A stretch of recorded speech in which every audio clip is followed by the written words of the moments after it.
Pada tahun 1861 sampai dengan 1865, Amerika dilanda Perang Saudara. Perang ini juga disebut sebagai Perang Sipil karena banyaknya warga sipil Amerika yang berpartisipasi dalam kejadian tersebut. Perang ini terjadi antara negara-negara bagian di utara yang pro persatuan dengan negara-negara bagian selatan yang ingin memisahkan diri dan membentuk negara konfederasi. Perang Saudara ini akhirnya dimenangkan oleh kubu persatuan setelah Jenderal Jefferson Davis menyerah dan menyatakan menerima persatuan Amerika Serikat seutuhnya. Akan tetapi banyak sisa-sisa pasukan konfederasi yang tidak mau menerima kekalahan mereka. Mereka membentuk kelompok-kelompok kecil yang akhirnya menjadi perampok dan bandit untuk bertahan. Salah satu dari kelompok itu akan kita bahas dalam film ini. Oke, kita masuk ke alur ceritanya.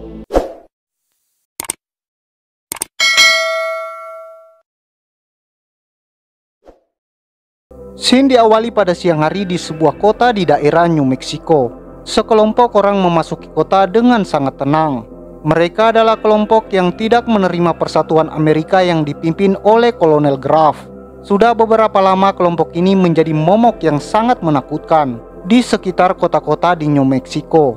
Mereka melakukan kejahatan, perampokan, dan pembunuhan dengan sangat kejam. Seorang warga yang melihat kedatangan mereka segera berlari menuju ke kantor Marshal. Mendapat laporan, Marshal Schaff segera mengerahkan kekuatannya untuk menghadapi kelompok Graff. Mereka naik ke atap bangunan di sekitar bank yang berada di kota itu. Kelompok Graff sudah diberitakan merampok bank di kota-kota sekitarnya. Tangan kanan Graff, Letnan Eustace, terlihat tenang dan santai memperhatikan kondisi lingkungan sekitar. Sesampainya di depan bank yang dituju, mereka merasa situasinya tidak seperti seharusnya. Kesunyian tersebut sangat mencurigakan. Graff melarang Eustace untuk turun dari kudanya dan memutuskan untuk masuk ke bank dengan mengendarai kuda. Setelah menutup pintu, Graff menanyai petugas bank tentang uang yang mereka simpan. Di sana Graff memeriksa si petugas dan menemukan sebuah pistol mini. Dia mengambil pistol mini tersebut dan membuangnya. Graff memerintahkan anak buahnya mendekatkan para sandera ke jendela supaya para pengintai tidak berani menembak ke dalam. Setelah itu mereka mulai menjara peti penyimpanan uang. Graff berencana meledakkan bank tersebut agar bisa melarikan diri tanpa dikejar oleh Marshal dan anak buahnya yang mengincar di luar. Namun Eustace protes, dia tidak ingin Graff mengorbankan para sandera yang tidak berdosa, dan hal itu membuat Graff menjadi marah. Graff tak suka perintahnya dipertanyakan. Dia adalah pemimpin kelompok yang harus dipatuhi oleh semua orang. Graff mulai menyalakan api. Eustace tak ingin menghalanginya. Akhirnya dia memungut pistol mini yang tadi dibuang Graff dan segera naik ke pelana kuda. Mereka menerobos dinding belakang yang sudah diledakkan. Terjadi tembak-menembak.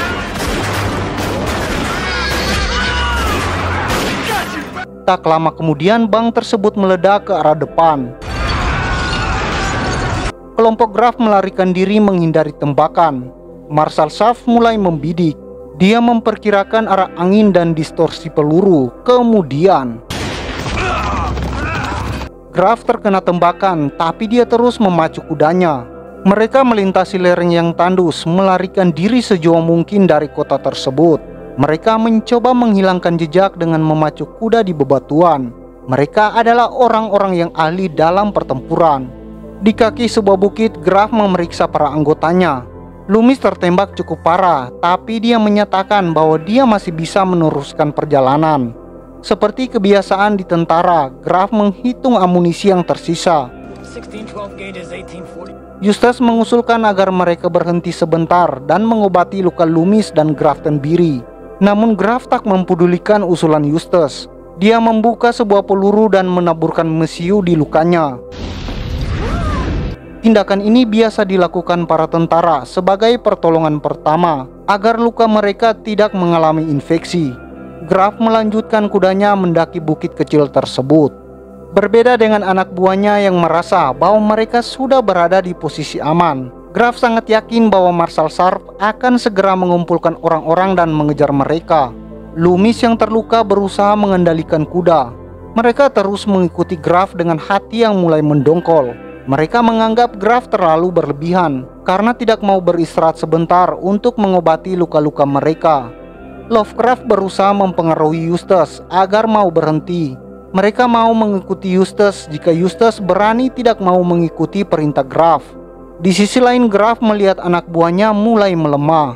Dia pun menyandungkan lagu yang biasa dipakai untuk membangkitkan semangat tentara. Para pengendara itu akhirnya mengikuti senandung Graf dengan bernyanyi. Akan tetapi Loomis terlihat kepayahan dan akhirnya dia terjatuh dari kuda. Graf memerintahkan mereka meninggalkan Loomis. Eustace yang berteman dengan Loomis merasa kasihan dan berusaha membantunya. Eustace membimbing kuda Loomis dan mengarahkannya. Dia mengetahui bahwa Loomis tak mungkin bisa bertahan. Namun sebagai sahabat, dia tak bisa meninggalkan Loomis sekarat di tengah gurun tandus tersebut. Dengan susah payah mereka sampai di puncak. Graf dan yang lainnya sudah menunggu. Graf sangat tidak suka dengan pembangkangan yang dilakukan oleh Eustace. Dia mencabut senjata dan bersiap menghabisi Loomis. Loomis sudah sekarat, mereka tak akan bisa menyelamatkannya dan hanya akan menjadi beban bagi kelompok mereka.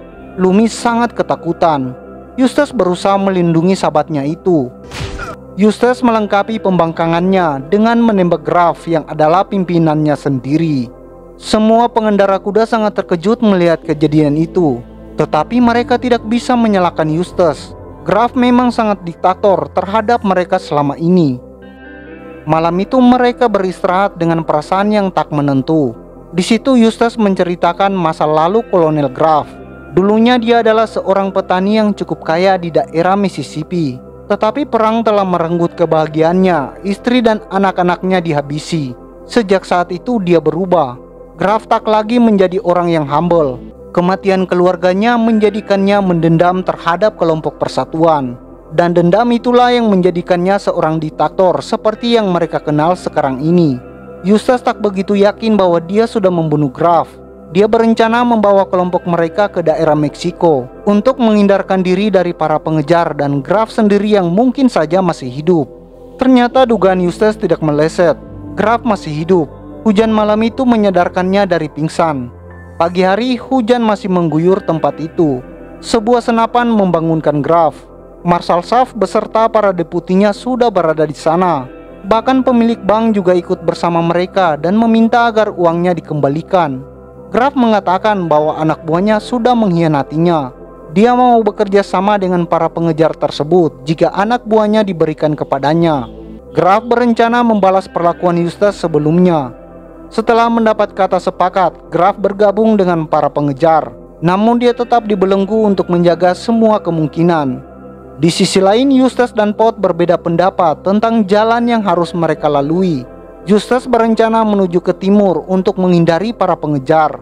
Setelah itu mereka akan menuju ke Meksiko melalui New Jersey. Pod yang merasa bahwa tak ada yang mengikuti mereka, menganggap rencana itu hanya membuang waktu. Dia mengusulkan mereka langsung menuju selatan ke arah Meksiko. Mereka akhirnya melakukan pungutan suara. Eustace mendapat dukungan dari Pearce dan Lovecraft. Dengan berat hati, Pod terpaksa mengalah dan mengikuti rencana Eustace. Mereka pun melanjutkan perjalanan ke timur mencari kitab suci. Sementara rombongan Sheriff terus melacak dan membuntuti dari belakang. Sheriff mulai menebak-nebak kemana mereka akan pergi. Sayangnya Graf amat mengenal Eustace. Dia bisa memperkirakan rencana Eustace dan mengarahkan rombongannya ke arah timur. Mereka terus berkendara ke arah timur dan berhenti di sebuah bukit pasir. Perkiraan Graf benar-benar akurat. Mereka melihat kelompok Eustace mulai mendekati tempat itu. Marshal Saff mulai bersiap dan membidik dengan senapannya.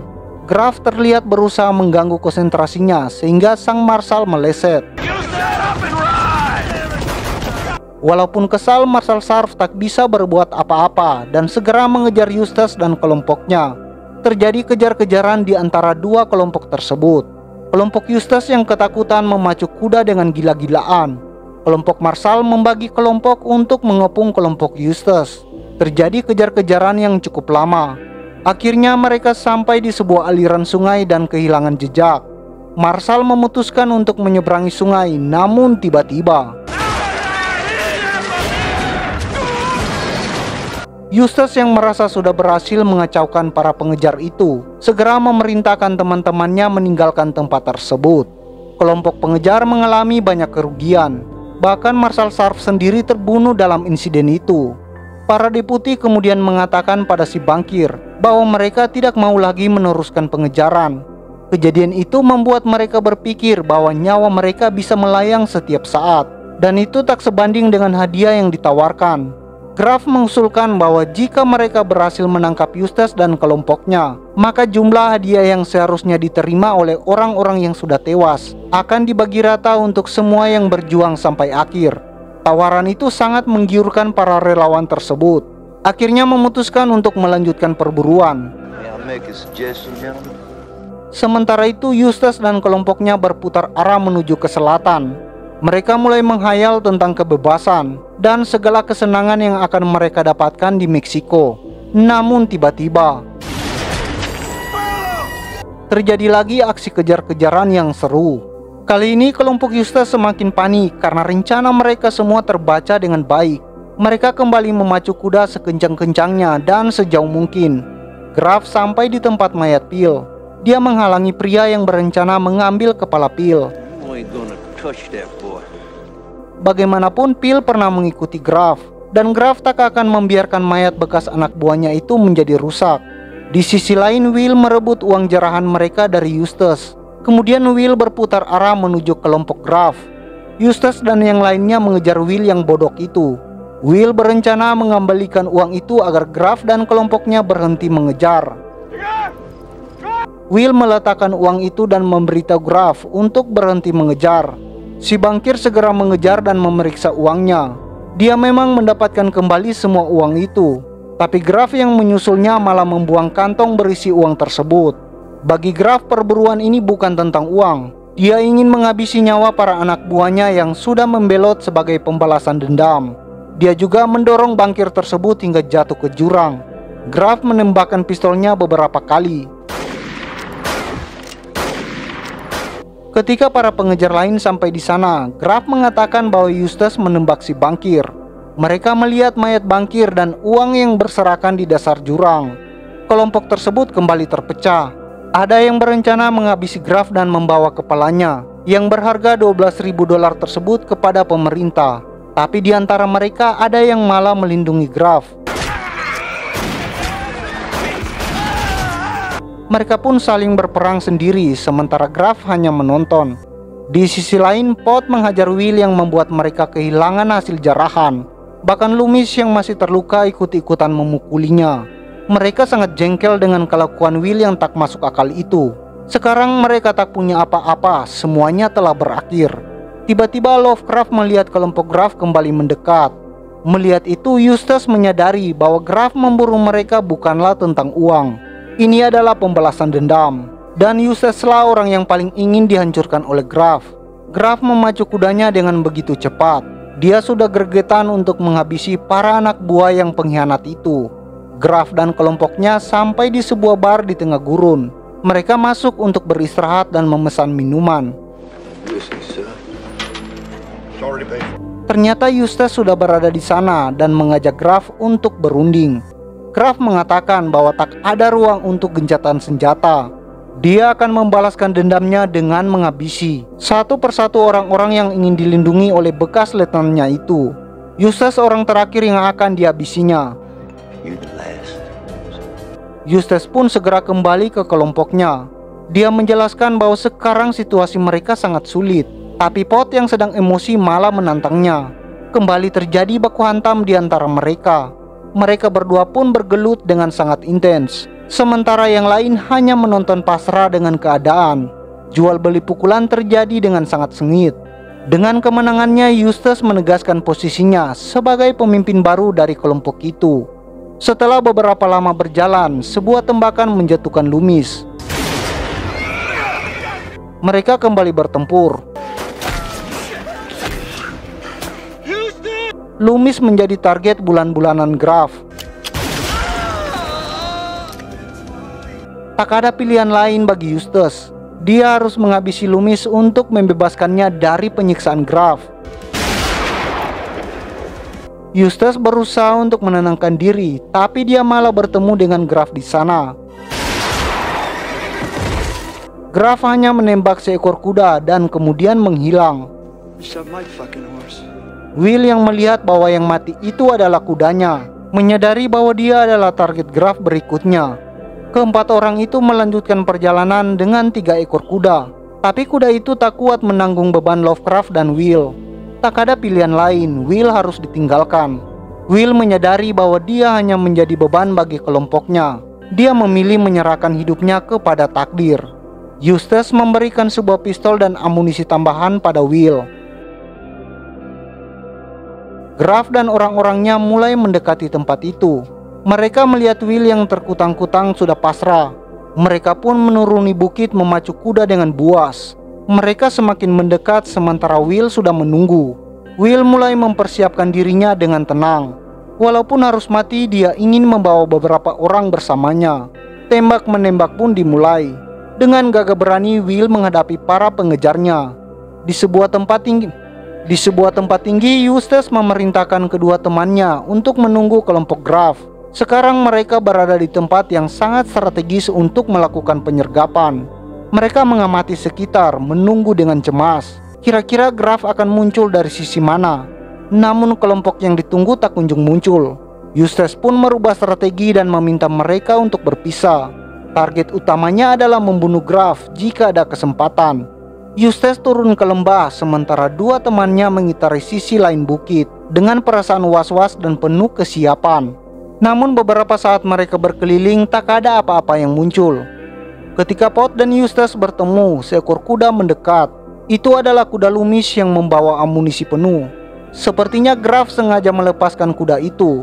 Lovecraft juga kembali ke sana dengan wajah ketakutan. Eustace memberikan amunisi yang diambilnya dari kuda Loomis dan meminta Lovecraft untuk mengisi peluru. Tapi Lovecraft mengatakan bahwa dia belum perlu mengisi kembali senjatanya. Ternyata senjata Lovecraft sudah terisi. Hal itu menjadi pertanyaan bagi Eustace. Eustace yang selalu menghitung amunisi sangat tahu bahwa peluru di pistol Lovecraft hanya tinggal 2 butir saja. Eustace menyadari bahwa Lovecraft sudah bertemu dengan Graf dan memanfaatkan Lovecraft menghancurkan kepercayaan Eustace dan kelompoknya. Eustace menyerahkan kembali senjata Lovecraft dan memintanya melakukan apa yang sudah disepakatinya bersama Graf, yaitu menghabisi kawan-kawannya. Lovecraft lalu mengarahkan senjata itu pada Eustace dengan perasaan yang tak karuan. Di tengah kebingungannya, akhirnya Lovecraft menghabisi hidupnya sendiri. Setelah kedua orang itu pergi, Graf menghampiri mayat Lovecraft dan mengambil kembali amunisi yang diberikannya kepada Lovecraft. Setelah itu Graf membidik Pot dan berhasil melukainya.